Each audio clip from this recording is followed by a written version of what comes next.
Matapos nating manawaan, nagkaroon na tayo ng isang solidong paninindigan tungkol sa usapin ng West Philippine Sea. Naunawaan na natin ang posisyon, nakalkulan na natin ang posisyon ng China, at ganoon din sa issue ng Taiwan. Ngayon, ano naman ang ating gagawin? Natural, ang gagawin natin, isusulong na natin ang ating Advanced Pinoy Movement.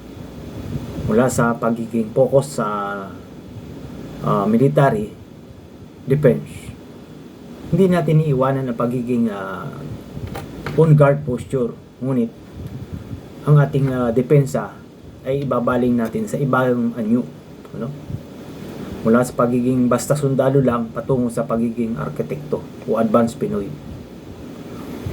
Ito ay isang inspirasyonal, puno ng pananaw, progresibo at solution driven na mga simulain natin.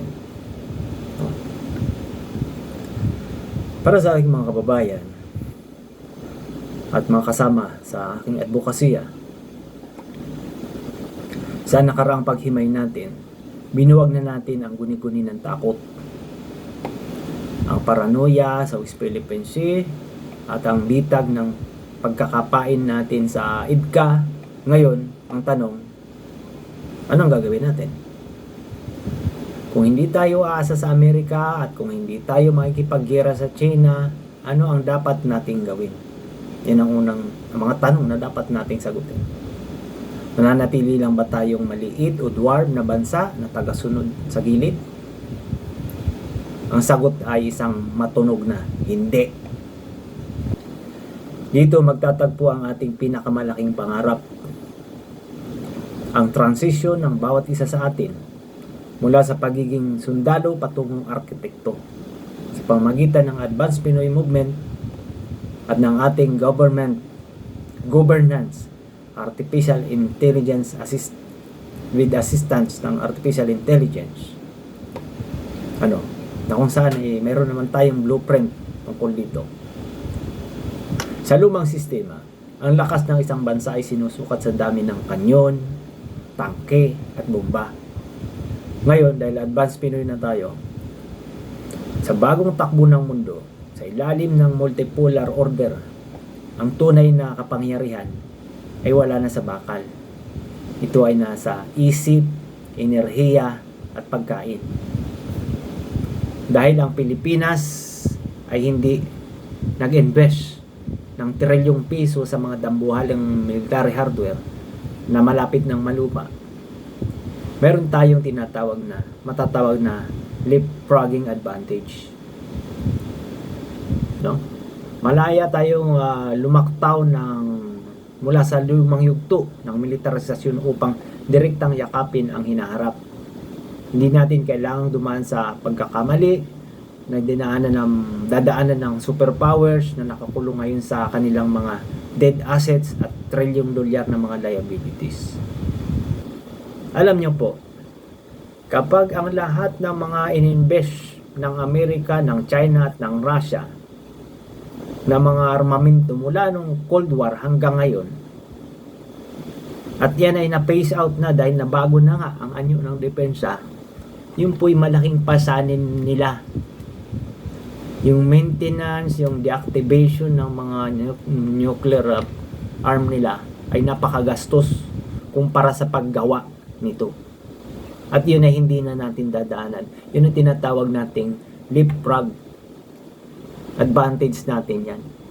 Tama lang na hindi tayo nag-invest ng napakaraming military assets noong 1980s at 90s. No?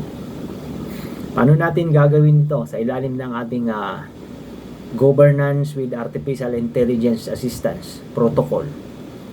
Binabago natin ang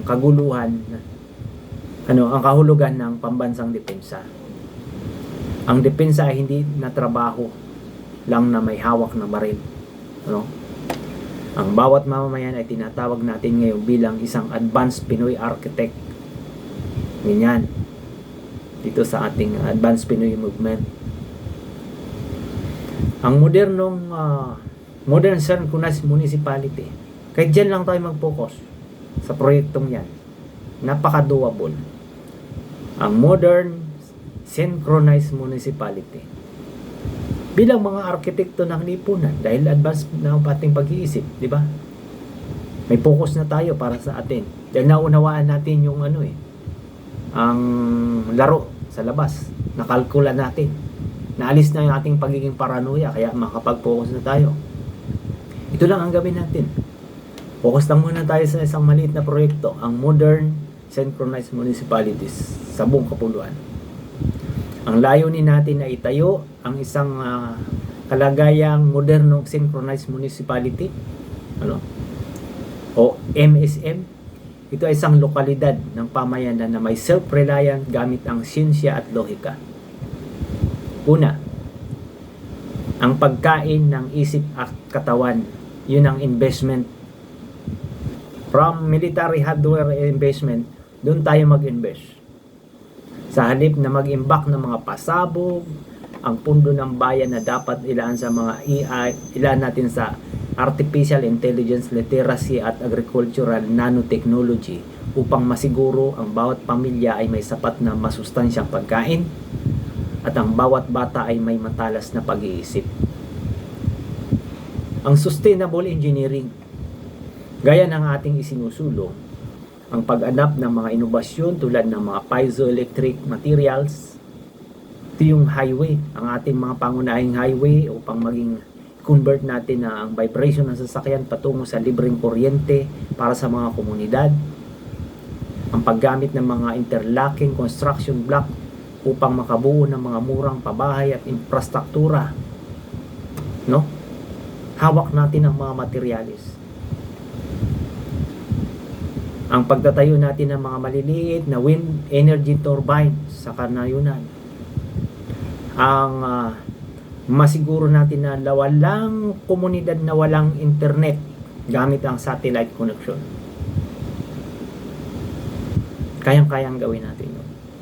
Kapag ang bawat munisipalidad ay may sariling pagkain, sariling enerhiya at pinatatakbo ng buong lohika, ang mga tao doon alam ang ginagawa, synchronized sa gobyerno. May kanya-kanyang ginagawa pero synchronized. Magkakaugnay.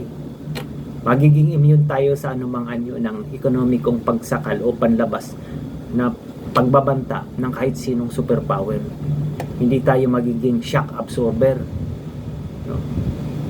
Mga kababayan, sa panahon na ang panahon ng pagiging sunod-sunuran ay tapos na.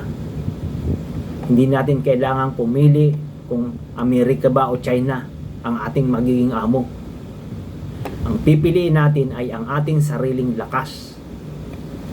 Magkaisa tayo sa ilalim ng ating neutral ground na itinatayo na walang makakatibag sa atin. At itatag natin ang isang bansang matatag mula sa ugat. Mula sa pagiging sundalo na tagasunod sa utos ng iba. Mga arkitekto na tayo ng sarili nating kapalaran. Isinulat na natin ang bagong pahina ng kasaysayan sa pagkakataon ito. Once again, ako po ang inyong lingkod, retired Police Major Nimrod Balimino. The power of the brain be with you always. Mabuhay ang mga advanced Pinoy.